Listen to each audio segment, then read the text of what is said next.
그래서 저는 능력에 상관없이 모든 사람이 존중받아야 되는 어떤 존엄성에 대한 의식을 좀 높여야 되지 않나 이런 생각을 했습니다. 아주 유익한 토론이었습니다. 자, 우리가 이렇게 책을 읽는 이유 중에 하나가 우리들의 이런 생각과 행동들을 책에 비춰보고 그리고 조금이라도 더 나은 방향으로 나아지는 사람이 되고자 하는 게 있다고 생각해요. 맞아요. 살아있는 책 읽기 산책입니다. 다시 하자. 살아있는 책 읽기. 살아있는 책 읽기. 살아있는 책 읽기. 다시. 자, 하나, 둘, 셋. 안녕하세요.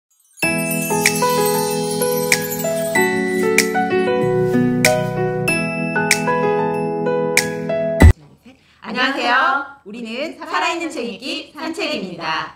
오늘은 살아있는 책 읽기 산책의 첫 번째 문을 여는 시간입니다. 먼저 저희들을 소개하겠습니다.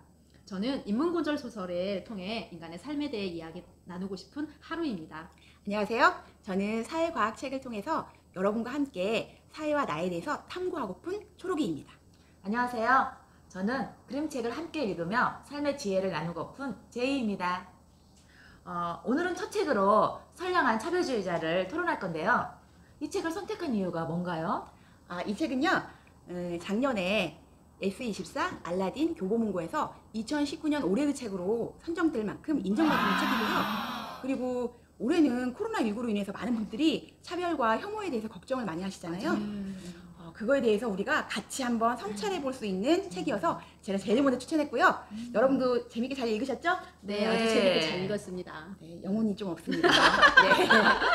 네. 저는 이 책을 읽으면서 첫 부분에 결정장애 이야기가 나오더라고요. 네. 근데 굉장히 뜨끔했어요.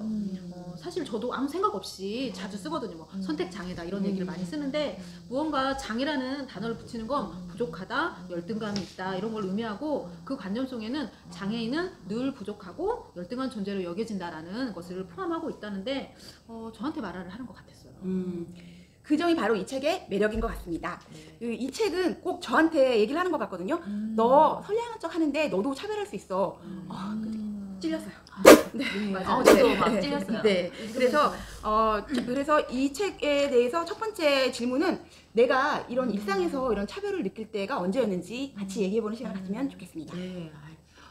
저 같은 경우는 남녀 간의 차별이 큰 것 같아요. 어렸을 때에는 밥을 먹고 제가 어린데도 저만 설거지를 하는 거예요. 부당하다. 딸이라는 이유로 정말요. 그런데요, 요즘에도 결혼해서도 이게 안 변한 거예요. 맞벌이를 하는데도 쉽게 변하지 않아. 퇴근해가지고 집안일을 제가 거의 도맡아서 하는 거예요. 이래도 됩니까? 그러게요. 엄마라는 이유로. 저도 이 책을 읽으면서 저는 이제 직장 생활에 대해서 나온 부분에 공감을 많이 했어요. 네. 그래서 사실 요즘에 고용 형태를 보면 정규직과 비정규직으로 많이 나눠 있고 비정규직이 없는 회사가 없잖아요. 네. 그래서 거기 보면은 책에 보면은 명찰 색깔, 목줄 색깔로 정규직인지 비정규직인지 구분을 하고 또 명절 선물도 다르게 분다고 하네요. 근데 사실 저희는 그 정도는 아니지만 좀 비정규직들이 이제 고용 불안으로 인해서 업무나 이런 데서 좀 차별을 받고 있는 건 사실이죠. 그리고 또 한 가지 짚자면은 직장에서는 이제 남성 여성이 있다 보니까 승진 기회 같은 게 여성보다는 좀 남성에게 더 많이 주어지는 그런 거를 실감을 많이 하죠. 근데 사실 이제 제가 좀 고민스러운 지점은 예전에는 이제 제가 차별 당하는 사람 입장에서 생각을 많이 했거든요. 그러니까 우리 때 같은 경우는 뭐 임원이나 단체 대표 같은 경우도 거의 그냥 남자들이 하는 걸 당연하게 이렇게 생각하고 그랬는데 지금은 시대가 좀 바뀌긴 했는데 그럼에도 불구하고 이제는 이제 제가 나이가 들어서 어른이 되다 보니까 입장이 좀 바뀌어서 혹시 내가 차별하고 있는 건 아닐까? 그런 생각들이 굉장히 많이 들고 있습니다. 근데 이제 이 책의 장점 중에 하나는 그런 어떤 구조적인 차별의 문제라든지 감정의 문제 그리고 또 우리 안에 들어있는 능력주의의 문제 이런 문제를 굉장히 세밀하게 분석하고 문제 제기를 하고 있습니다. 그래서 두 번째 질문은 이런 차별들이 더 심해지는 재난 상황의 차별에 대해서 이야기를 하고 싶어요. 그 마틴 루터 킹의 버스 보이콧 운동이 이 책에 소개되어 있거든요. 그런데 단지 그 마틴 루터 킹은 버스를 그냥 안 타겠다는 것밖에 없는데 맞아요. 그런데도 불구하고 버스를 운영을 방해한다라고 하는 어떤 제목으로 기소가 되었고 그리고 또 많은 흑인들이 체포가 되었다고 해서 깜짝 놀랐어요. 그래서 이런 그 재난 상황에는 차별과 혐오가 훨씬 더 심해지는데 이번에 그 코로나19로 인해서 또 차별이 더 심해진 데가 있는지 한번 이야기를 나눠보고 싶어요. 네. 위기는 항상 성차별을 심화시킨다. 유엔 여성기구 마리아 홀츠버거 특보의 말입니다. 매출이 떨어져서 경영이 어려워지게 되면은 구조조정을 시작하잖아요. 그럴 때 가장 1순위가 바로 여성 비정규직 노동자입니다. 그리고 이제 그분들이 항상 1순위가 돼서 구조조정 대상이 되게 되는 거죠. 그래서 하여튼 위기일 때는 가장 약자는 여성인 것 같습니다. 저도 이제 그 여성에 더해서 장애인 또는 저임금 노동자들, 그다음에 사회적으로 인정받지 못하는 그룹들, 이런 그룹들이 굉장히 큰 피해를 보는 것 같아요. 이번에도 이제 이태원발 코로나 확산 상황이 생겼을 때 성소수자들이 그 검사에 나서지도 맞아. 못하기도 했잖아요. 재난 상황이 되면 여론이 한 방향으로 휩쓸려가는 문제가 있다고 생각을 합니다. 맞아요.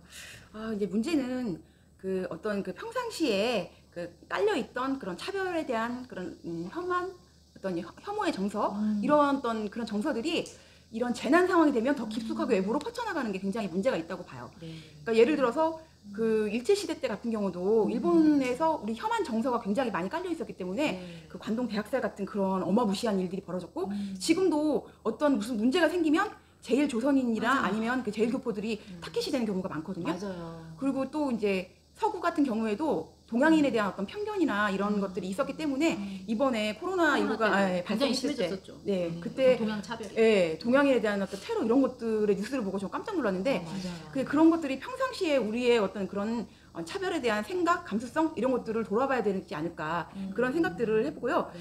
그러면 마지막으로 우리의 인권 감수성이 이렇게 높아져 가는데 네. 어떻게 하면 이런 차별들을 조금이나마 줄일 수 있을까? 그런 것들 한번 이야기를 해보도록 합시다. 네. 저는 이 책을 읽으면서 이런 생각을 했어요. 내가 가지고 있는 시선을 어디에 두느냐에 따라서 내가 나의 생각과 시야가 달라진다 이런 생각을 했었거든요. 그래서 익숙함은 편안하지만 제 생각의 시야를 좁힌다는 것을 알게 됐고요. 그래서 그런 좁아진 시야는 모든 현상들을 그냥 당연한 듯 받아들이게 하는 거죠. 그래서 항상 나는 지금 평등한가 차별을 하고 있지 않은가 이런 거에 대한 의심이 필요하다고 생각을 해요. 그래서 내가 정말 차별을 하고 있지 않는지 또 내가 차별당하고 있지 않는지 스스로에게 질문하고 성찰할 필요가 있다고 생각을 합니다. 저는 이제 이 책의 장점 중에 하나인 차별의 문제를 감정의 문제 또는 우리 안에 있는 능력적인 문제를 이렇게 정밀하게 분석한 부분이 제가 굉장히 크게 다가왔었는데 저도 약간의 어떤 능력주의적인 면에 대한 맹신이 있었던 것 같아요. 그래서 능력을 가진 사람을 조금 더 우대하고 인정하는 그러한 모습이 제 안에 있었고 돌아보면 그로 인해 가지고 좀 제가 결과적으로 관계에 어려움을 겪는다던가 또 스스로에 대한 어떤 자존감이 조금 손상이 될 때도 있지 않았나 생각을 합니다. 그래서 저는 능력에 상관없이 모든 사람이 존중받아야 되는 어떤 존엄성에 대한 의식을 좀 높여야 되지 않나 이런 생각을 했습니다. 우리가 이렇게 책을 읽는 이유 중에 하나가 우리들의 이런 생각과 행동들을 책에 비춰보고 그리고 조금이라도 더 나은 방향으로 나아진 사람이 되고자 하는 게 있다고 생각해요. 맞아요. 제가 신앙생활 잘할 수 있다면 한번 해봐요. 네, 한번 해볼게요. 잘해요. 이 자리에서 네. 정현종의 방문객을 낭송을 하고 싶습니다. 항상 사람이 온다는 것은 실은 어마어마한 일이다. 그것은 그는 그의 과거와 현재와 그리고 그의 미래와 함께 오기 때문이다. 이 시의 마지막에 환대가 나오거든요. 근데 우리가 보통 이 시대에 굉장히 중요한 아이콘으로 데리다의 환대를 이야기하잖아요. 그런데 그 데리다는 무조건적인 환대를 얘기한 게 아니었어요. 무조건적인 환대와 조건적인 환대, 그 사이에서의 갈등과 모순 그리고 소통과 우리의 사회적 합의에 대해서 굉장히 강조를 했거든요. 그래서 우리가 이 방송을 보고 끝내지 마시고 꼭 이 책을 구입해서 읽어보시고 더 좋은 내용이 많으니까요. 이런 토론을 통해서 자꾸 이런 사회적 기준이라든지 성찰해 볼 것들을 같이 좁혀나가는 그런 시간들이 많이 필요할 것 같습니다. 알겠습니다. 아주 유익한 토론이었습니다. 자, 오늘은 포스트 코로나 시대를 준비하는 소통력을 키우는 방법에 대해서 첫 번째 우리 사회의 차별과 소통에 대해서 이야기를 나눠봤습니다. 다음 이 시간에는 인간이 외로움 속에서 스스로 존재를 확인해 나가는 노인과 바다를 함께 읽어보도록 하겠습니다. 유익하셨던 분들 좋아요, 구독, 알람 설정 눌러주세요. 부탁드립니다. 자, 이것으로 마치겠습니다. 감사합니다. 다음 시간에 다시 만나요. 안녕. 이거 했는데 인사를 했네.